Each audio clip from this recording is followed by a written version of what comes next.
Yeah, we back. We back. Now today, man, we got a very interesting topic that I don't think we discuss very often, at least not as much as we should, right? And I seen an interesting video that I wanted to discuss. A gentleman by the name of, I forget his first name, but I think his name is Joshua Mponga. And he was talking about the influx of Chinese migrants coming to the African continent, having relations, having children with the local women, and the geopolitical implications that could have in the future. And I want to dive in deep on that topic. It's so many different levels to the conversation, so many different points that I want to attack. And, we're going to get into it, man. Not wasting no time. I'm going to run the footage and I'm going to come back on my commentary. Let's go. The Chinese are not just here to expand land issues. They are here to reorganize a population preservation of their own nation in other countries. They're overpopulated now, so they're pushing some of them here. Not only that, it's also a 30-year plan to take over certain parts of Africa. So the prisoners that are being sent here to come and work, they don't bring their wives. They come alone. So of the 400,000 Chinese that have come with the 3, 4, 5, 11 billion investment, that number could be much more. All of them are bachelors. Only few executives have brought their wives, but the rest are prisoners and bachelors who now are making children in Africa. And these children will be Chinese and African, but being African, these children are Chinese, who are going to be educated in our system, who will receive scholarships to go back to China and come back and become presidents and ministers in Africa. And by right, they are citizens because we're born here. It's a strategy. In 30 years' time, you will call me back. I hope I'll still be able to talk. And you will recite this when you have the first vice president, the first minister, the first president in one of the African countries being a crossbreed between Chinese and African. Go to villages and you see those children running up and down. In Zimbabwe, we have them. In Uganda, you have them. In Kenya, you have them. It's insignificant now. Let's not talk much about it. There are women right now who are pregnant with Chinese kids. There are some who are breastfeeding Chinese kids. And it's going. It's going. Now, before we jump into my commentary, let's take a look at some of the reactions on social media. This person said at the top, "Is it so terrible that cultures and people mix?" This person at the bottom said, "If Africans cannot go to China and create large mixed populations, why should Chinese be allowed to go there and do the same?" Now, that goes back to what I said before, many times before. This one-sided relationship that we have with other cultures. You see, other groups, they can come to our native countries, right? They can set up shop, do business, get involved with the local women, set up military bases, interfere with the local politics. They can do a whole lot of things that, in reverse, we do not have the same leverage or privilege to do the same things in their countries, on their native territories. They'll never allow an African multinational corporation to interfere with the local politics. They'll never allow a foreign African military to set up a naval base, set up a military base right in their backyard. They'll never allow a large influx of black men to go bombard the villages and just impregnate the women with abandon. Like they would never allow such a thing. So black men, why do we allow it? African men, why do we allow it? And unfortunately for us as black people, this is a very uncomfortable topic because we have such a mentality of love is love. I'm telling you, black folks, man, black folks, the only group of people that preach that shit the most. Love is love. Love is love. Bro, I'm tired of hearing that bullshit. Love is love, bro. I'm tired of hearing it. I'm tired of hearing that same old song. Love is love. Only black folks saying that shit, bro. Unfortunately for us, we have such a humanistic approach to everything that we sometimes forget the concept of self-preservation, right? We have such an open door policy, an open arm policy to everybody else that we sometimes forget the concept of self-preservation, which is the most important rule of all. Now, let's continue. This person said, "This is a strategy as old as the Bible. In antiquity, men would use marriage as a political tool, at times marrying into a royal family, or if it were two rival kingdoms at war, they would signify peace by arranging a marriage that would unite both royal families." Now, I want to talk about that. Now, he's talking about different families coming together, forming an alliance. What I'm going to talk about is how intermarriage and intermixing has been used as a tool of conquest, especially against our people throughout history, right? This is why you have to study history, man, because everything you see happening today, I guarantee it happened before. Now, let's get into it, man. Now, in antiquity, like the brother said, a union between two families of foreign heritage represented more than just a union between two individuals. It could be a symbol of alliance, it could be a symbol of peace, or it could be a symbol of subjugation, right? So when a foreign power wanted to gain influence in another society, mixing or marrying into the local population was a strategic move, right? That's what they call soft colonization, because hard colonization would be straight up, military force, brute force, but soft colonization, different tactics. So the offspring of these, this mixed union, right? They would be a hybrid of two different cultures, and they would serve as a bridge between the two. And when a foreigner arrives and begins mixing with the local population, he brings with him his traditions, his practices from the homeland, right? So this leads to a blending of cultures. And what the brother was talking about in the video is what is going to happen when the products of these unions grow up. Where will their loyalties lie? With their father's people or with their mother's people? And when you study African history, black history, colonial history, you notice that, the offspring tend to side with the father's people, historically, throughout history, unfortunately. And because of this dual heritage or this dual loyalty, they're in a unique position because they are the legitimate heirs to leadership positions in Africa due to their local lineages, but they also have ties to a foreign power through a foreign parent. And that is what I believe what the brother was talking about in the video, right? And that's why men typically are territorial about their women, because they understand the geopolitical implications of what happens when you allow your women to run off with different groups of men. And anybody who is a student of history understands that black men in particular have had a, generally negative experience with the mixed race offspring of black women and foreign men. That's just a fact, going back thousands of years. Whether it was the mixed race offspring of the Arabs, the mixed race offspring of the Europeans, or now potentially the mixed race offspring of the Chinese in the future, we'll have to wait and see. But today we're going to discuss, how the Europeans were able to use this as a tactic of conquest to advance their political and economic agenda during the colonial regime. When European colonists first began to venture into Africa, obviously they were outnumbered and unfamiliar with the local customs and languages and their traditions. So marrying into local families, particularly influential families, allowed them to establish footholds, build networks of trust, and gain a better understanding of the local populations. These intermarriages facilitated trade agreements, treaties of protection, and other economic and diplomatic privileges. European men would often marry influential local women to legitimize their claims over certain territories and trade routes. The offspring from these unions, having ties to both the colonial and the local societies, they served as local rulers under European oversight, helping European men consolidate their power, especially in the port cities. One famous example of this is the Seigneurs of Senegal, for example. Take a look up on the screen. The Seigneurs were black and mulatto Senegalese women who have been influenced via their marriage with European men and their patrimony.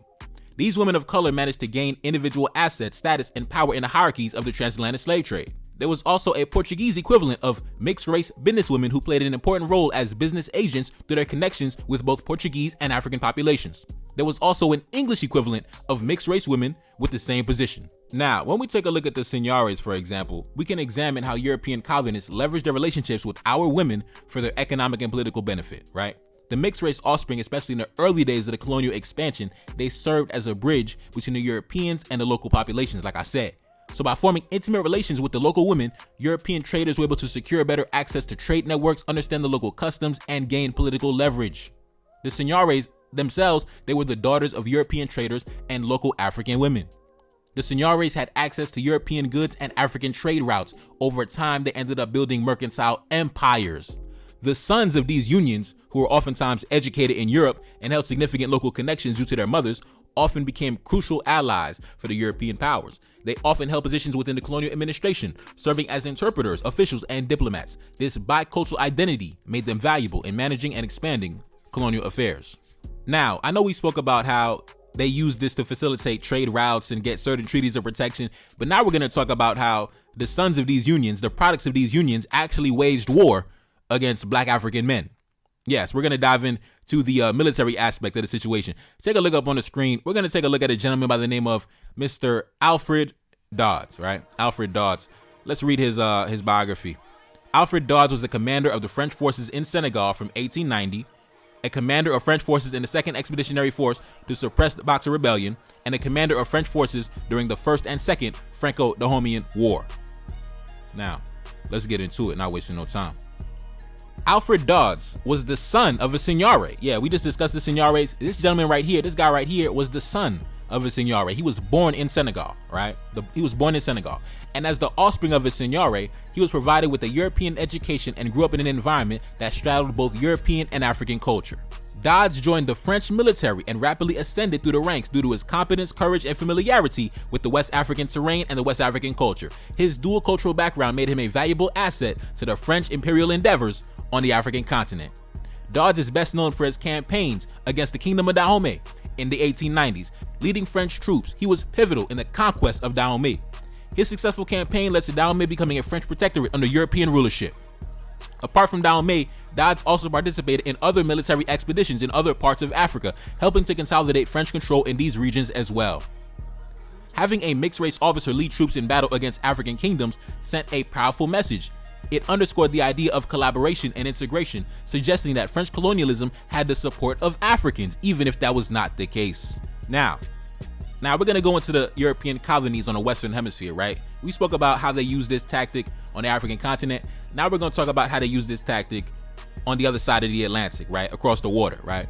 We're going to take a trip to the Haitian Revolution. Now, this guy got up on the screen. He goes by the name of Mr. Thomas Edouville. And we're going to discuss how he used this tactic to incite division amongst black men during the Haitian Revolution. Let's get into it. Thomas Edouville was sent by France in the late 1790s to govern the colony and deliberately encourage rivalry between Toussaint Louverture and André Rigaud, the two leading figures in the colony during that time. As you know, Toussaint Louverture, a black man, black father, black mother. André Rigaud, white father, black mother. And, by showing favor to Rigaud over Toussaint, Edouville was trying to create discord between them, right? To create a civil war, that's what happened. A civil war occurred in 1799 because of Thomas Edouville. And the reason why Thomas Edouville was sent to create discord between them was that was part of the French strategy to control the situation in the colony and undermine Toussaint's authority. And Thomas Edouville actually convinced André Rigaud to attempt to assassinate Toussaint Louverture. I think the story goes that, Toussaint Louverture was chilling, sitting in his carriage, and then some assassins ran up on him and tried to, it was like a drive-by, but they missed. And I think the bullet went through Toussaint's hat, but, it didn't strike him in the head.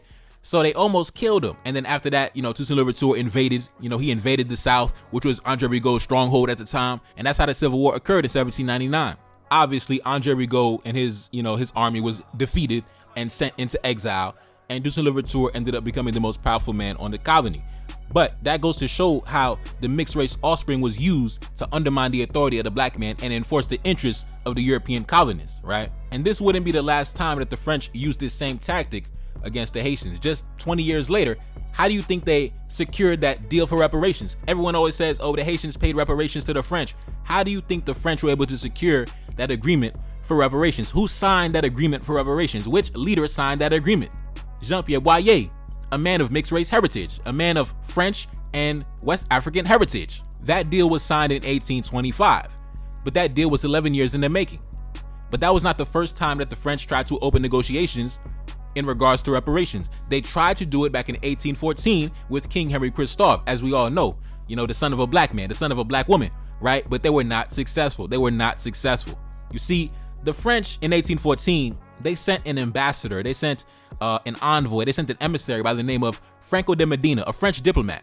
He was sent to Haiti to deliver an offer from the French king to King Henry Christophe. However, upon presenting the offer, he was quickly arrested and executed by the King of Haiti, King Henry Christophe. He was executed, he died in prison, he died in the Citadel, the famous Citadel, the mountaintop fortress. Franco de Medina, he went to Haiti and he never went back home. He died in Haiti. And this event that I'm talking about, when the French diplomat was assassinated by the King of Haiti, this is actually depicted, if you watch the play, read the book, I think it was a book, by a gentleman by the name of Aimé Césaire. It's called The Tragedy of King Henry Christophe. I haven't read that book, but I know that that event is depicted inside of it. And documents from King Henry Christophe's reign during 1814 to 1816, as maintained in Duke University's collections, contain more details on the relations between Haiti and France during that time. And like I said, go to my playlist section, man. I got a whole bunch of videos on various events that took place during that time period on that topic. So, man, yeah. But that goes to show, man, this has been a tactic of conquest for a very long time, and it has been very successful. And as a Haitian, I'm very sensitive to this topic because Yeah, the enemy has used this against us on multiple occasions, man. The enemy has used the mixed race offspring that he created with our women against us to advance his own political and economic agenda. So, you know, like the brother said in the video, it's very insignificant now. Like the Chinese in Africa making babies, it's not a big deal right now. Like he said, it's not a big deal right now, but you have to forecast into the future. You know, you got to make your 50-year plan, 100-year plan. Everybody's making their 100-year plan. What is the black man's 100-year plan? Right? So the black man has to forecast into the future and be ready for whatever scenarios that could play out. You know, so, and also, man, black men got to stop being so, like, we have such an open door policy to everybody, man. Like, man, that's why everybody riding for the Palestinians right now and the Arabs, because the black man, he loved everybody. The black man loved everybody. He opened his doors to everybody. He let everybody fuck his wife. Man, what the fuck is wrong with the black man? Anyway, man, it's whatever, man. It's your boy Never Guard, that's Elaine, back in the building, yes indeed, and I'm gone. Peace. Reincarnated, I'm back in original fashion. I left on a horse and came back in the ass, and I left with abundance and came back to famine. We used to be pyramids, now we be rapping. Look how the mighty have fallen. Used to be running, now we be walking. When you be cooning, that's when they applauded. Selling your soul, your sons and your daughter. Gotta come up in this shit, they stuck in the mix. Really, my heart it be breaking. That's why I'm stacking that paper and handle my business. Pass it down a generation. Talking about money and power and building a nation. That's a deadly combination. Never be watching the TV, they pushing agendas, falsifying information. Know they got malice intentions. Step in the room and I'm feeling the tension. Enemy watching, he blocking my vision. Get for the check cause I need my redemption. Building my kingdom, I need it protected. Ready for war like a young Money Congo. Never decided the team is the motto. Up in the crib and I'm whipping up waffles. Up in the crib and I'm smoking gelato. I'm chilling, I'm taking my pain and make it ambition. I'm blessed by the gods, but I ain't religious. I came for the power, they came for the bitch. They making no hourly wage. I got business, this shit is an art, and they could never be taught. Selling my soul, I can never be bought. Play with my money, I see you ain't caught. Run to the check and I do it for sport. Babylon falling, I go to the source. Packing my luggage and go overseas. Shorty be with me and she so elite. Shorty be chocolate, I'm calling her Hershey. Secret intelligence probably gon' murk me. Don't fuck with friends, cause nigga I'm Haitian. Say the wrong shit and you're smacking their faces.